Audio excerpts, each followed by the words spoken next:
Good afternoon, everybody. I am Dr. Heather Denniston. This is the Junk You Should Know show. And with me today is Darryl Edwards, and he's calling in from over the pond. Where exactly are you, Darryl? I'm in London, England. In London. Yeah. Okay, awesome. Well, welcome to the show. I am so touched and honored that you agreed to come and talk to us about such an important subject of movement and play and getting into exercise and fitness that fits for us and is fun. So thank you so much for joining me. I really, really appreciate it. Welcome. Thank you for having me as a guest. I'm really looking forward to having a chat for sure. That's great. You know, I actually, Daryl doesn't know this, but I have followed Daryl for a long time. And the first time I met him was at a conference in Austin called Paleo Effects. It was one of his first years doing the event. And what was funny about it was I was standing there as a big group of people, and in walks this tall, lanky, fit man, and he walks through, and seriously, there was a like lemmings. There was a whole following of people just like walking after him as if he was a demigod. I'm like, who is that? And so I looked up quickly in the roster, and I found you, and you were teaching some stuff on primal movement and primal play. And I'm like, oh my gosh, that sounds so cool. And so that was my first introduction. And then since then, I've seen you author articles in Paleo Magazine. I've seen you in other places. You've done a TEDx talk. You've done all sorts of speaking all over the place. So you have done a lot of homework on this subject, and you have come up with some incredible programming and protocols for people to follow to get themselves back into exercise and exercise that they enjoy. So let's go ahead and get started. Daryl, will you tell me a little bit about your journey? Because you have not always been in this industry. You started out in another industry. Can you tell me a little bit about that? Yes. So my previous career was working within investment banking in technology. So I was always a bit of a geek. I had one of the first home computers back in the late 70s. When I wasn't playing games, I was tinkering and wanted to find out how this computer could work, how I could actually get to do things that I wanted it to do. So I learned the basic programming language that was included with the computer. And when I was deciding what I wanted to do at school, I had an option to do computer science. So I did that first, in my teenage years, and then I decided I wanted to specialize in this area. So my childhood dream was to be a doctor. Then I wanted to become a computer scientist. And then several years later, after going to university and the like, I was headhunted by Microsoft. So that was also a dream of mine. They were the biggest tech company back in the 90s by far. So pretty much all of my dreams in relation to what I wanted to do with technology were realized. And there was probably only one thing missing, which was back then, tech wasn't paying that well. Not like so. It was just about working for the best and the biggest company in the world in relation to tech. So investment banking started to invest in technology, and they were paying really well. And I was like, I know nothing about finance, into investment banking. And so that happened. So I was able to get into banking and to really make the best use of technology to help banks make lots of money. But I had to give my pound of flesh. So I pretty much worked any hour available to be able to deliver whatever I had to deliver. And it was incredible. I mean, I loved every single second of that work.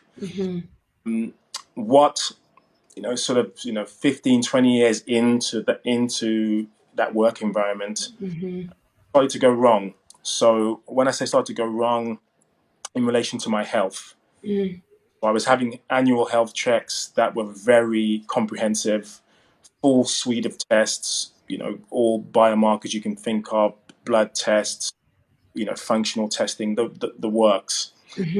I had a pretty much an early warning sign in relation to metabolic, disorder, kind of. really, yeah. So everything from pre-diabetic, so I was one full-blown type 2. I had, chronic hypertension.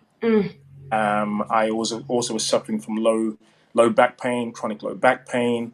I was anemic. I, Mm, I had a really poor lipid profile, so I was, medications were statins to control, manage the cholesterol, beta blockers for your blood pressure because that's, mm, and also drugs to manage blood glucose regulation. So I was like, oh my goodness, there's this cocktail of medication.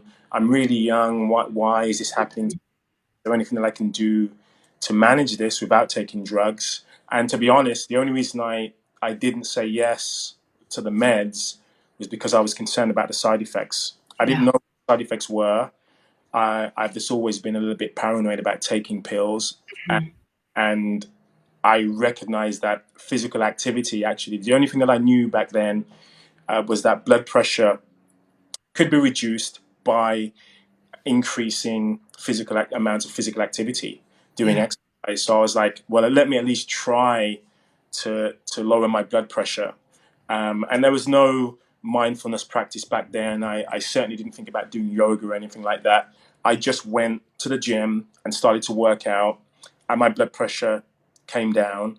But Mm, that my blood sugar started to normalize. mm, My blood pressure came down, my blood sugar started to normalize. I started to get into shape, and my health markers improved.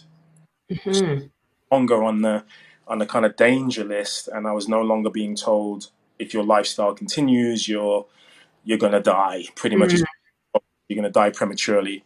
So I decided to continue on that pathway and to continue investigating how I could improve my health and recognize that exercise wasn't going to be enough.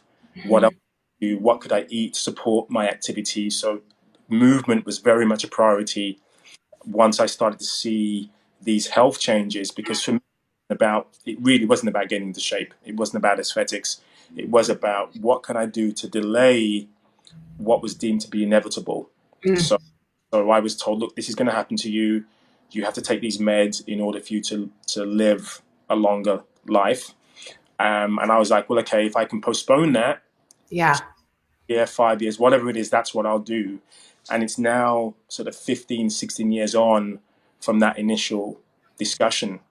Yeah. And you can imagine, I became very zealous, actually. I was like a zealot, like, even, hey, changing my life, you all need to do the same. And, you need to eat this way, you need to exercise this way. So I had that brief period of no one wanting to speak to me because I into to bash them into improving their health. But then people started to ask me questions and say, why are you doing this? Why are you making these choices? You do look healthier. You seem to be more resilient and not, you're not drinking alcohol anymore. What's Mm, changed? What's happened? And I didn't feel qualified to mm, be to recommend that they should be doing, whatever they should be doing to address the issues that they were facing in terms of their health and well-being. I had no idea. I only mhm, knew what was working for me. So I decided to cross-train. I decided to learn more about movement for health, about nutrition. I qualified as a nutritional therapist. I became a personal trainer. I did different mentorships to absorb as much knowledge as possible. I used my computer science and software engineering background, and I used that to start looking at, anatomy and physiology and biochemistry. And I realized that as exciting as technology was, the human body was also very fascinating. So I almost regained my love of the human yeah. biology that I had as a youngster prior to me playing with computers. That Yeah. that kind of resurfaced that passion, and so I realized that I wanted to have an evidence base. I wanted to satisfy myself. Not only was I making the right decisions for me, but Mm, if I'm going to be advising my clients to act in a particular way, that I want to have a significant evidence base. I don't just want anecdotes. I don't yeah. want those.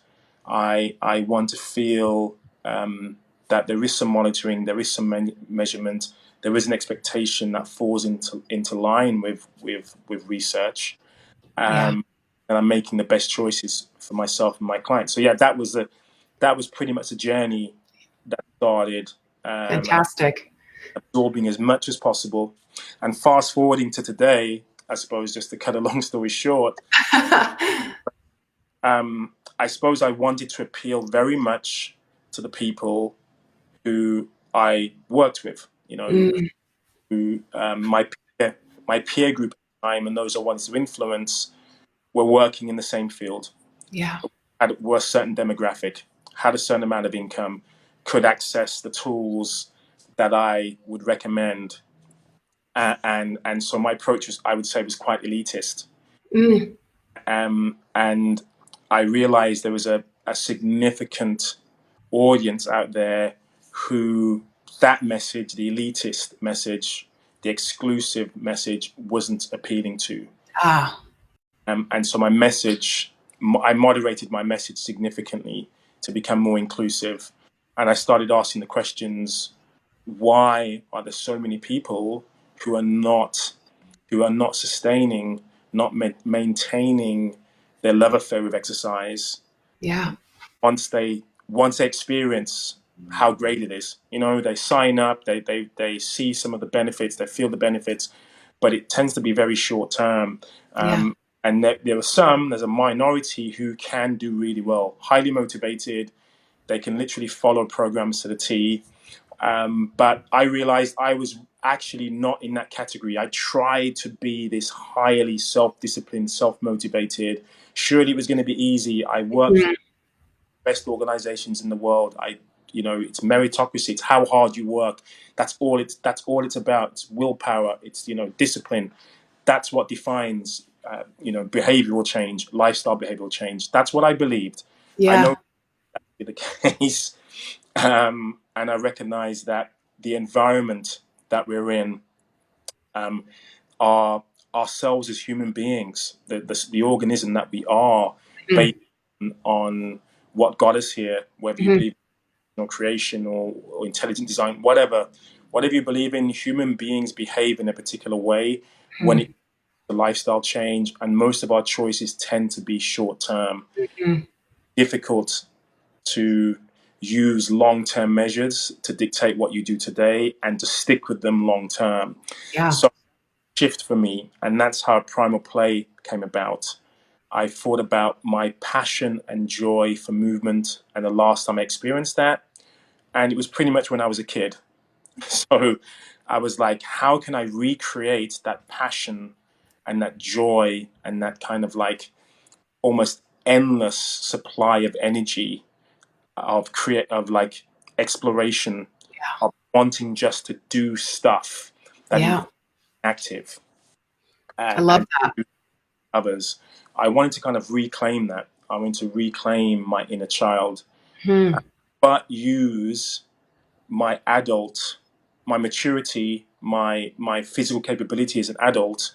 I didn't want to kind of patronize myself by going, as long as if I'm rolling in the hay, you Yeah. know, blowing up balloons, like it's like no, it's more serious. Play Yes. play is far more serious than that. I recognize now. So it was finding the right blend of primal, instinctive, natural movement, evolutionary biology, evolutionary fitness, anthropology. You know what anthropology tells us. What we know about human beings, from exercise science, from evolutionary science, all of that stuff, Yeah. nerdy stuff, and blending that with play psychology and experience of my own, and something that we pretty much all share as humans. So we all have this play history, this play background that's instinctive. Yes. We're not taught how to play. We play Mhm. in the very first moments of our existence. Yeah. So From yes, let so me let me ask you just a quick question, Daryl, about that, because what comes up for people is uh, they get away from play and then they kind of forget how to play. Why do you think I mean, we don't forget to eat, we don't forget to drink water. Why is it that we forget to play? well, I mean, two reasons. I mean, one, I would say, you know, just movement in itself. So when I talk about play, I'm talking mainly about active play. Yeah. So activity, physical activity, movement is largely optional in the modern environment. Hmm. If we've outsourced a lot of our movement needs to labor saving devices, to an environment that can do a lot for us. Technology Hmm. is a great example of that. I can click a button and order, get food delivered to me.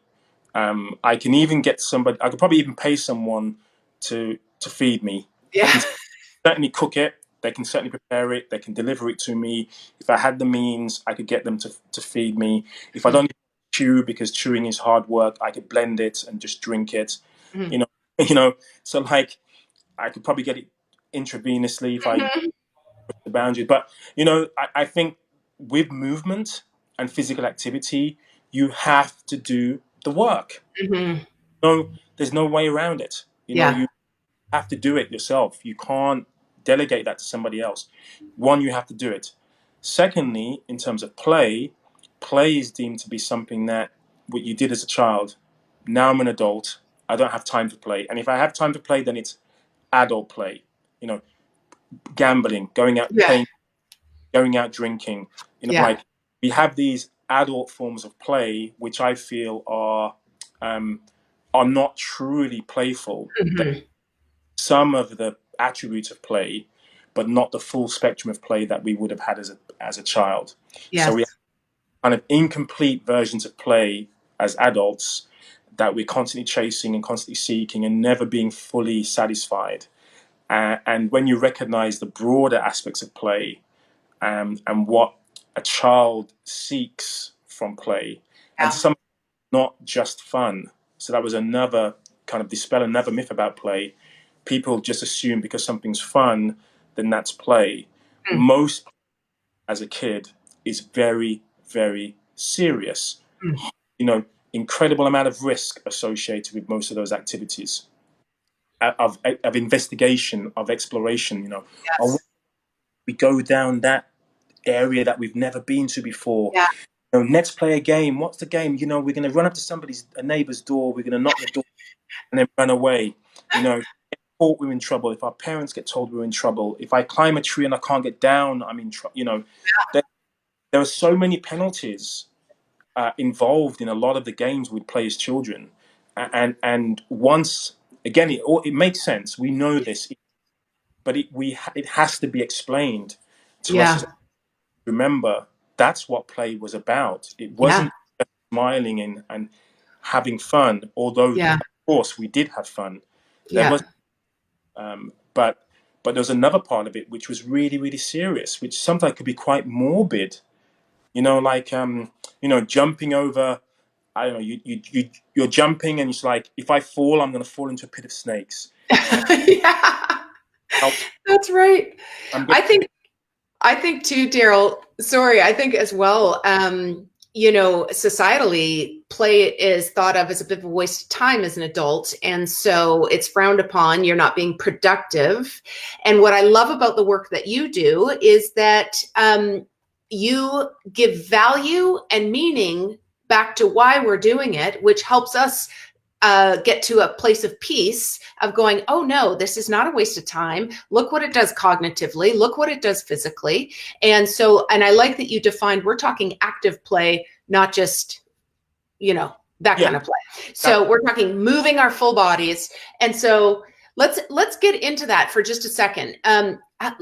Tell me a little bit about kind of the foundational movements and things that you established in Primal Play and how you teach that. And what do you think for somebody who's listening who's like, I don't even know what they're talking about. Can you explain literally what are we talking about here as far as primal type play?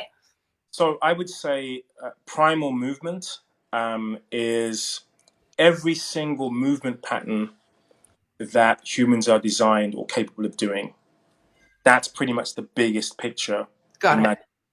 So every intensity from being still right through to the most vigorous and intensive activities, from the grossest of movement patterns to Mm-hmm.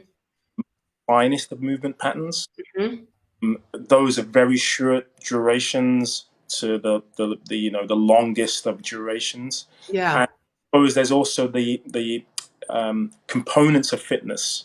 So power, speed, Strength, stability. Yeah. and coordination. Agility. Yeah.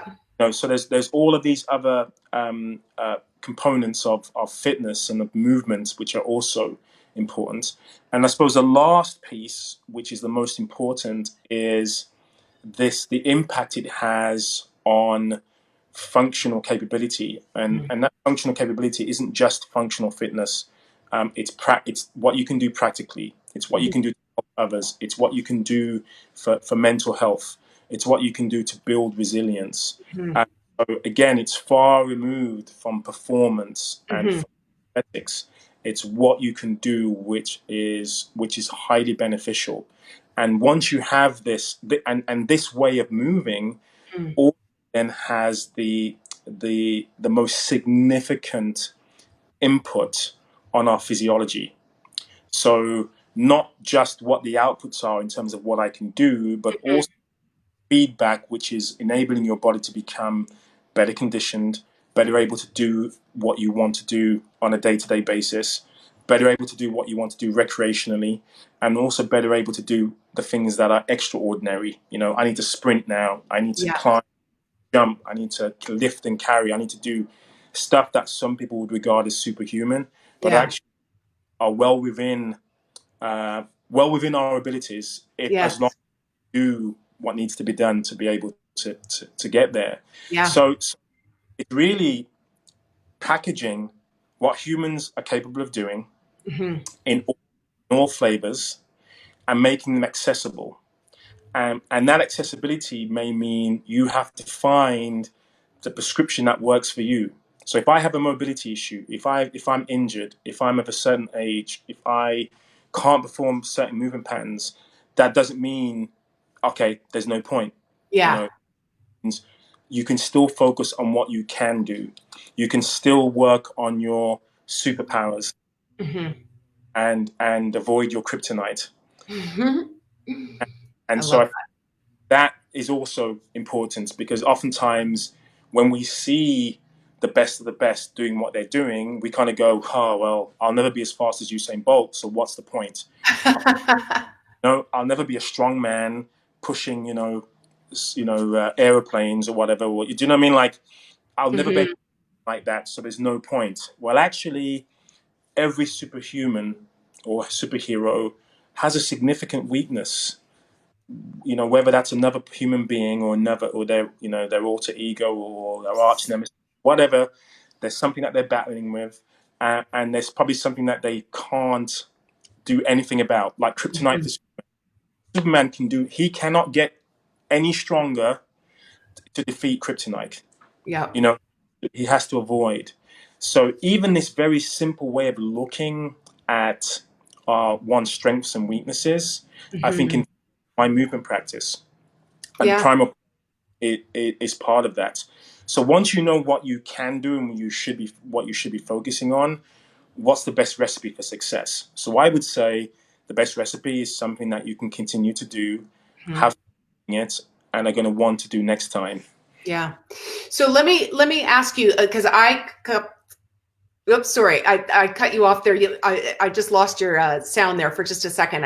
Finish your sentence again. Oh no, I was just saying that I believe the best vehicle to deliver, sustainability of your practice, to ensure enjoyment in the moment, is using play. So, Yeah. so, so yeah. So play, I find, is the best way to deliver primal movement, Yeah. uh, and to explore what you're capable of, and to remove some of the barriers that we often see in the fitness industry. Yeah. You do that because you don't have the right equipment. You can't do that because it's the wrong form. You Yeah. can't not in the right place. You don't have the right experience or skills. And as I say, as a child, you're not that concerned with the you can't. No. Constantly trying to find the okay. How can I do that then? If these Yeah. are what can I do to get there? How can I absorb as much information as possible? Yeah. And the excitement that comes from, seeing that tree that you've probably seen every day for years and years and years. As a youngster, you're still fascinated. Yeah. You're still wondering, how tall is it going to get? How can I climb it? What's the surface like? Everything is fascinating. And there's a point where you go, I don't care anymore. I'm Yeah. not fascinated by simple stuff, by the environment that I'm in. And now I've gone full circle. So Hmm. now I see a gym used to be, had to be full of equipment when I first started physical fitness. Like the more bells and whistles, the greater it was. Then it was like, no, no, no, no, no. Actually, you just need a box. You just need a fairly empty room with minimal equipment. That's the best space to be in the right headspace to do what you need to do. More functional kind of gyms and boxes. Now I'm like, actually, wherever I am at, Is the best gym. so that's me. I'm the best equipment that I could own is myself. The best environment to move is the one that I'm in. So whether I'm Yeah. standing here, whether it's my front living room, whether I'm outdoors, again, rather than creating barriers to entry, I'm like, the world is my playground. As I mentioned in my TED talk, like, I believe the world is my playground, Yeah. and I don't mean that in a Monty Python, hey, let's just have fun. No. It's like, no, it's my body was designed to move. Yeah. 21st century environment, a lot of the environment is telling us not to move. Hmm. Those are the cues we're getting most of the time. Don't move. Don't take the stairs. Take it easy. Sit down for the majority of your day. You know what I Hmm. mean? Sit down. Use the chair. You know, Yep. that's what we're constantly being told. And so we have to work or play hard at breaking out of that world. So for me, Yes. I feel play is a superset actually of work. Einstein, or it's attributed to him at least, said that play was the highest form of research. Mm. And even if it did, there were some scholars saying, oh, maybe he didn't actually say that, it was something like that. But thinking of the seriousness of Einstein's work Yeah. and brain and the work he was doing, he recognized that just focusing on working hard Mm. and not thinking creatively and thinking differently to other people and trying to kind of like think outside of the box, that's the asset that he was. Hmm. And Yeah. same with movement. When I look at, now there's, with social media, there are a lot of people who are posting their Hmm.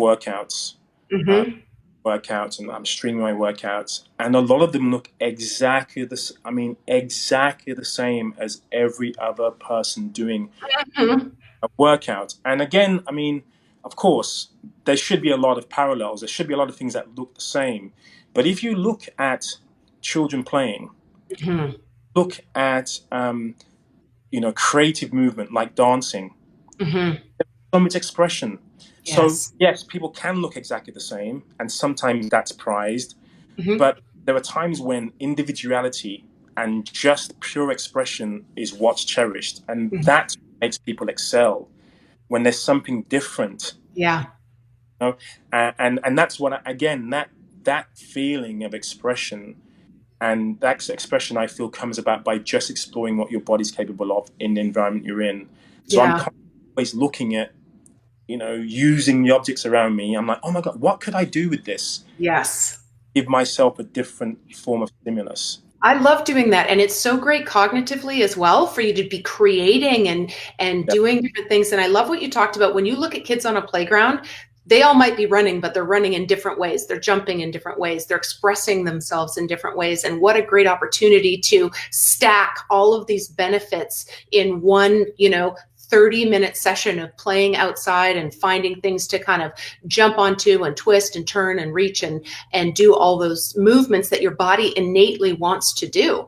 yeah. So I love that. So tell me, what are some like, okay, you've got these great decks. And for anybody who's watching, Daryl has these animal move deck options because we part of the programming is to just create some spontaneity and some creativity in this. So he's got these great decks that you pull out a card and you practice the movement, and you pull out a card and you practice the movement. So do you suggest pulling out a stack of cards and doing a flow, or do you suggest pulling out a card and just practicing that one movement, whatever it might be? Yeah, so I mean, I suppose a little background behind the reason for the animal moves deck is I have a Yeah. book called, Okay. and it's a very structured, 28-day program, and I have an online course, animal move, 30 days animal moves course. So there are ways to create some structure even within a playful environment. And I wanted to, I suppose I wanted animal movement to be even more playful and more randomized and more in the moment. So Mm-hmm. deck of cards means, one, I'm not using technology. So Mm-hmm. then there's lots of great apps, fitness apps, but you're getting notifications, you're getting bombarded with other stuff that you could be doing rather than just doing your workout. That's the one. Yes. Secondly, I think technologies can be too much of a distraction, and again, you just want to separate yourself for 15 minutes, 30 minutes, whatever it is. And it's almost going back to basics. So I wanted kind of an analog gaming experience. You Yeah. know, you're touching the cards, you're involved in mixing the cards up or shuffling the cards, or you choose and then I choose. And so you can create almost an infinite ways of playing Yeah. game cards. So I do actually have a series of games that comes with each deck that, you're simple, like just pick a card and do the movement. Yep. Maybe like tag teaming. So you're partner based. I do a move, you rest, you do a move. And I have more elaborate games that I use in the cards. Um, Cool. so yeah, like again, even thinking about how I can get more use.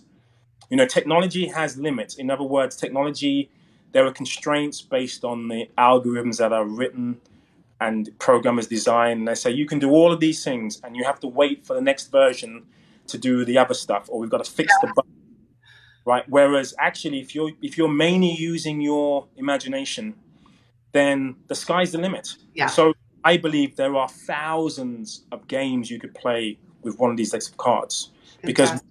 you're creating different games, treasure hunts, or Easter egg hunts, and rather than having buried treasure, you bury a card, you Yeah. know, That's and cool.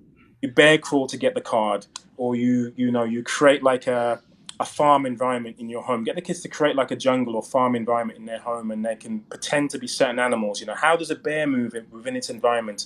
What are, what what is a bear looking for? Oh, it's Hmm. looking, no, It's great. no, It, yeah. So I love that. yeah. So So I what? think, yeah. Sorry. That's okay. There's just so much to go through here. It's so awesome.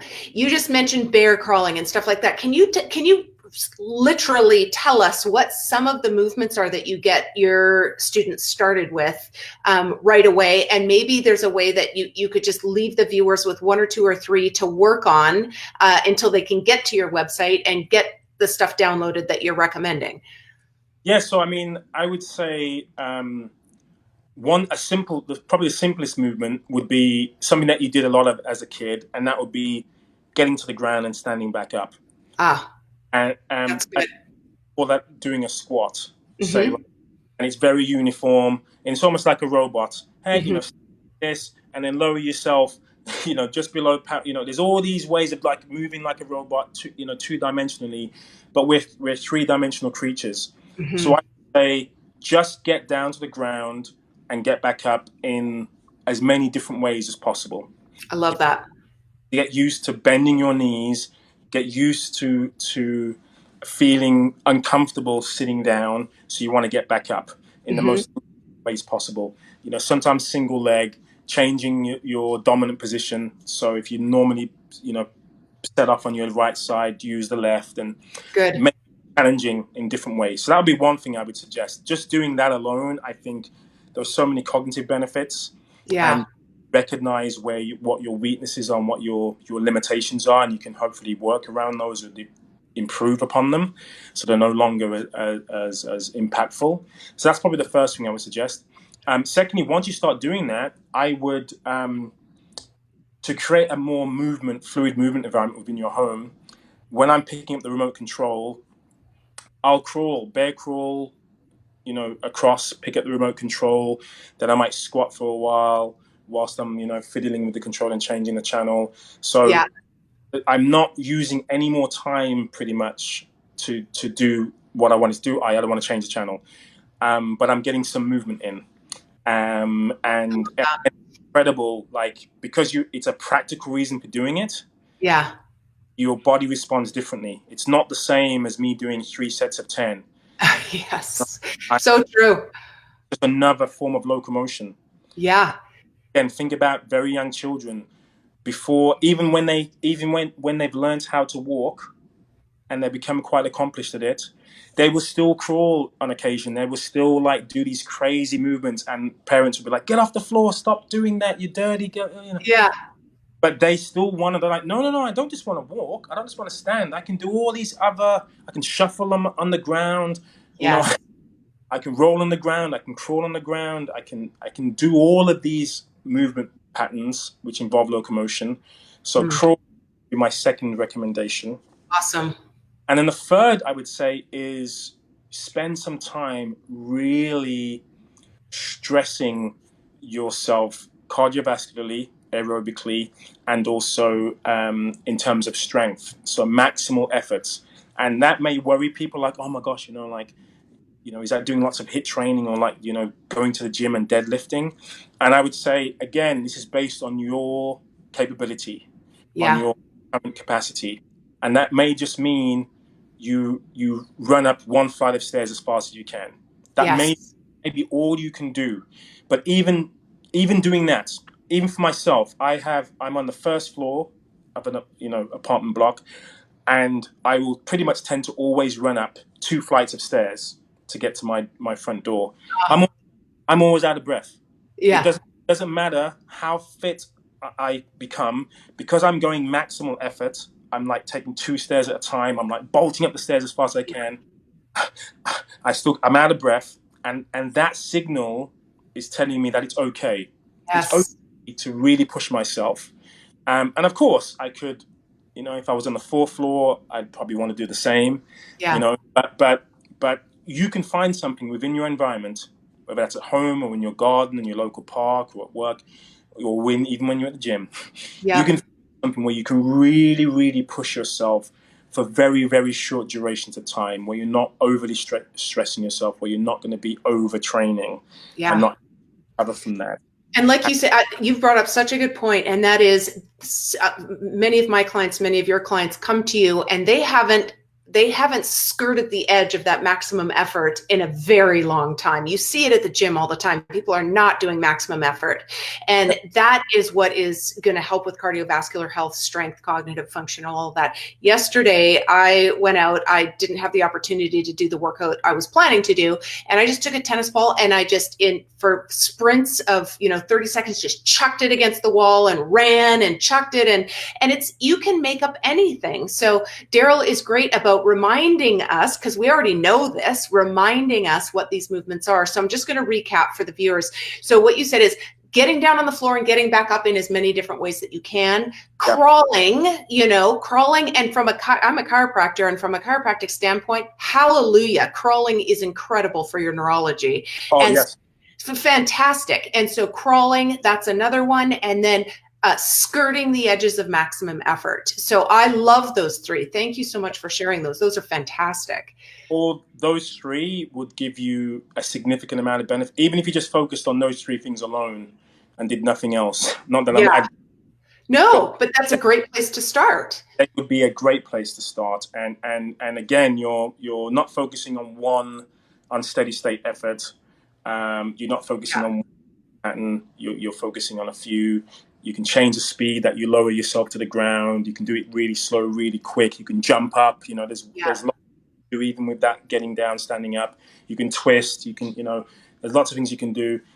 With the crawling, there's lots of different types of crawls. So the bear crawl is a classic one that lots of people are familiar with. I have bear crawl descriptions of how to on my website in relation to that. And then with the last one, it's like, just taking those opportunities when you see them. somebody's struggling with something that's quite heavy, trust me, I'm like, I'm your man. But just I will carry that. I will lift it. I will do. You don't have to worry. I'm like I relish Yeah. the and I'm no longer. I mean, the other thing I would like to say is, like, when I'm traveling, I do tend to I try and use two carry-ons Hmm.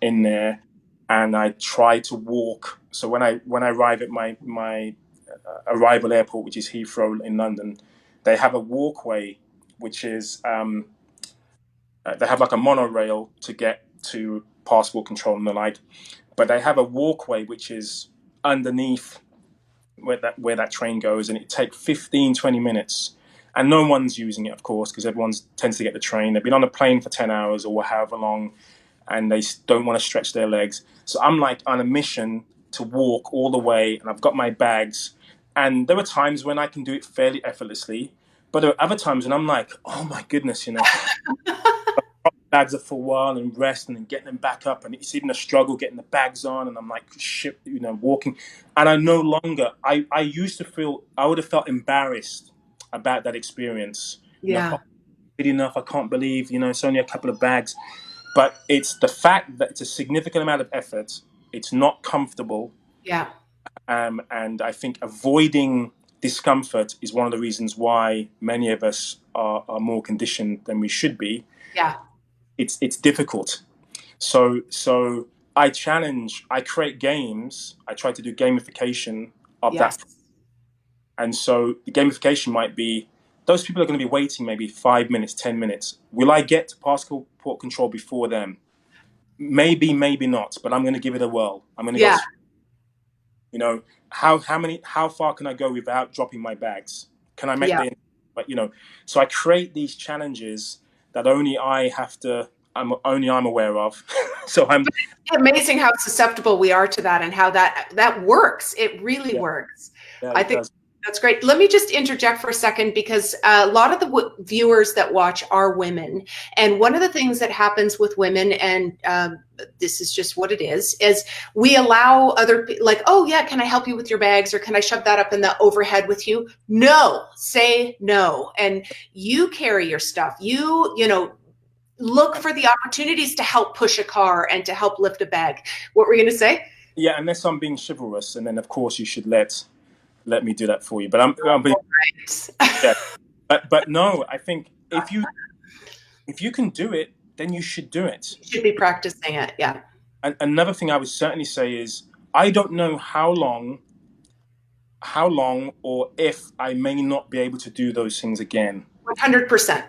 You know what I mean? So I'm like, in a way, you want to be almost feeling great gratitude that you can lift overhead and pop it into. Yes. I mean, so yes, it's. I would encourage anyone, male or Mm. female, if you have an opportunity, like, and you can do it, and you're not going to incur any injury, then go. I mean, go for it. Yes. If you've got no, contraindications, you've got no reason not to do it, Mm.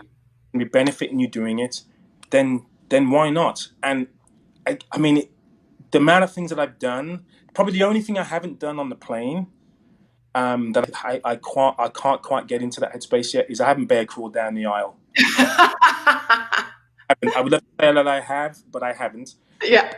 But I have. I will definitely. I've set my pedometer on my watch, and I've walked a few kilometers or a few miles on the plane. Oh my Like, God. you just walk up and down. I'll stand as often as I can. I've set myself those targets, and so I'll make sure I'm in an aisle seat. Yeah. Make sure that I can, I'll find the quiet times when people aren't, usually up and about, so they're probably resting, whatever. So even in those environments where it's like you just want to sit down and watch the Yeah. in-flight environment, right? It's like, oh, this is so good, hopefully, I Yeah. got whatever. But I'm like, no, actually, I could be moving. I Mm. will be doing stuff. I don't want to be the guy who's like doing jumping jacks in the. Do you know what I mean? Like, Yeah, I know what you're saying, but there's a balance there. And I think the same thing goes with all of us who watch any kind of TV at home. You can be on the floor, you can be moving, you can be doing something. yeah, So let's talk about how people reach you, and what's the best way to get a hold of you, and kind of where you're going to be at over the next 6 months or so. How can we get more of what you're doing? Yeah, so the best place is my website, which is primalplay.com, Okay. and you can find out more about the Primal Play method. You can see a lot of the research and evidence supporting what I do, and I've got lots of example videos and kind of workouts, or as I tend to term them, playouts. So I Yeah. have playouts that you can do either individually, partner based, or group based. Awesome. Social media, I'm known as the Fitness Explorer, so that's on pretty much all social media channels. And also, if you really want a deep dive, my last book was called Animal Moves. My previous book prior to that was Paleo Fitness. And if you Okay. have both, you probably see the shift between hardcore, I'm a Yeah. cave, to to thinking much more about the experience and the pleasure of movement with my Animal Moves book. Yeah. Great. Products that kind of help to maintain this playfulness. So again, I think if the experience is joyful, uh, Mhm. just to share, because we haven't really spoken much about the science, but there's one thing I'll definitely want to share, which is if you're if you're working or playing out with a partner and you're kind of mirroring the movements, so like you're playing tag, or you're playing games like clapping games we used to play when we were kids and stuff like that. Yeah. So all those games where you're kind of mirroring each other, you release more endorphins. Mm. You secrete more endorphins when you have that eye contact and you're kind of working or playing together. You increase more endorphins. You're building rapport. Obviously, oxytocin is released even without touch. You're increasing levels of oxytocin, so you're bonding. The social aspects of us as human beings it increases. There's more serotonin, especially if you're outdoors and doing this. So there are additional benefits Mhm. of whether it's the feel good hormones, whether it's the kind of physiological benefits of playing, of moving in a way that you enjoy over and above the physical activity itself. Laughter, for example, laughter, research tells us 10 minutes of laughter can be the equivalent of 10 minutes of steady state Huh. bike. Like very slow, of course, on the bike. Yes, yes, but I mean, we all Um, know how our core feels after laughing your head off for 10 minutes. yeah, yeah, yeah. Significant amount of benefits. So if you combine the two, imagine if you have playful activity, active play, and you're getting some belly laughs. You Yeah. know, imagine you're compounding the benefits of doing so. And the most important thing, especially in relation to people getting older, people dealing with chronic diseases or prevention of chronic disease, movement is one of the best interventions we have available, whether it's for the mind, whether it's for the body, whether it's for emotional and social kind of health and well-being, very young or to very old. So in the very young, the cognitive benefits tend to be around academic performance. You're more able to stay focused and concentrate, etc., etc., etc. As you age, you're reducing the risk of cognitive decline. As an older adult, you're reducing the risk of Alzheimer's and dementias and the like. Yes. And that's just focusing on cognitive benefits, not talking about reduction of risk of cardiovascular disease, reducing the risk of cancer, reducing the risk of type 2 diabetes and insulin resistance. So there are a lot of benefits, health benefits, by moving more. And Yes. unfortunately, most of us are not moving enough, even though there is a bit of a pushback sometimes on this, eat less and move more message. The move more part of that message, I certainly uh, Yeah. subscribe to, for Yes. sure, Sure. because we are sedentary across all age groups. Yeah, it's super huge. And we see it in our seniors, the ones that have been more active versus less active. The aging process just starts to accelerate and catalyze in those that have not been mobile in their 60s and 70s, 50s. It's a huge difference between two 70-year-olds, one that's been active and one that hasn't. Cognitively, level of happiness, independence, security, hospital visits, all of those things are Or just huge. So, every single aspect. I yeah. mean, that's what I have to really stress. Every single aspect of health and well-being is impacted comparing sedentary populations to more active populations. And Yeah. it doesn't have to be athletes. It doesn't mean we have to be rushing No. all of the time. But it does mean what it does mean is that we have to be breaking up sedentary time Yeah. with whatever opportunity you have. So if you're desk bound, if you have a desk job, try and stand more. Take break. If you have, you're answering the phone, stand. If you Yeah. go to the toilet, why not go to the toilet 2 or 3 floors above you? Say, communicate with people in person rather than pinging them an instant message. If you Yes.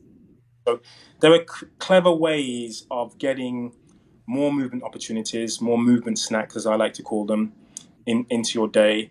And there's a compound effect. There's a cumulative effect. Mm-hmm. So I can't tell you that I necessarily do an hour a day of movement in one block. What I Mm-hmm. can definitely say is I have minutes here and there, and I might have a structured 20-minute sesh. But for Mm-hmm.